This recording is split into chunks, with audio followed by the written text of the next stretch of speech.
Hello guys, welcome to my video. This is Nick Vlogs TV. So, bago ng channel natin. So, ang video na ito is for tutorial only. So, tuturuan ko po kayo kung paano yung isang technique para gamitin yung clone stamp. So, yan, clone stamp. Diba? So, ang yung ginagawa nila is pupunta lang ito, then out, then lalagay natin dito. Ganyan lang yung ginagawa nila. So, yan. Diba? Yan. Yan. Medyo awkward, diba? So, gagawin natin is para hindi sumobra yung ganyan. Dito lang mismo sa bilog yung kulay niya.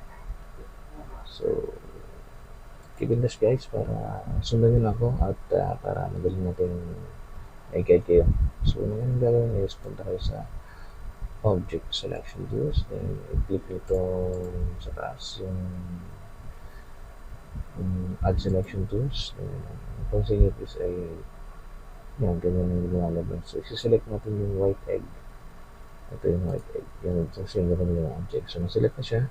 So, punta tayo sa clone stamp.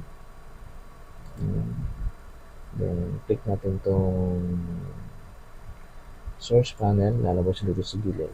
Then, itong 100, gagawin natin yung 110. Yung width and height niya. Then, okay na yan. So, try natin. Ano bang kulay ang pwedeng ito na. So, out. Tapos, try natin kulay na siya na hindi sobra.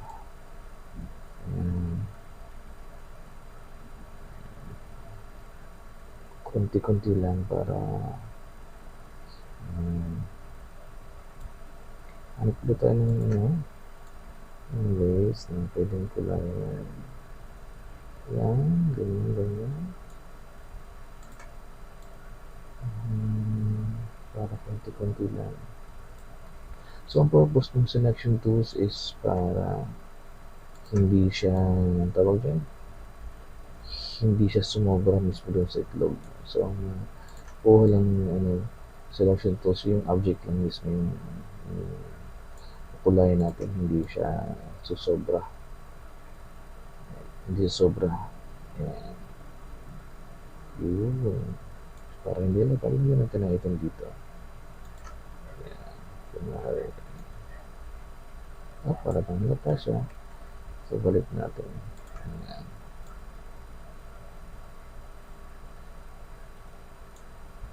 Yun. So, pwede na siya, di ba? Tingnan nyo guys. Pwede na ba? So, okay na. So, ganun lang po pagagamit lang. Control D. Yan. Para mag-select na yung same kulay, siyempre. Hindi sumobra yung subject dito. So, hopefully, naging maganda yung pagturo ko sa inyo. Keep it test lang para laging update sa aking channel. Bye guys. Thank you for watching.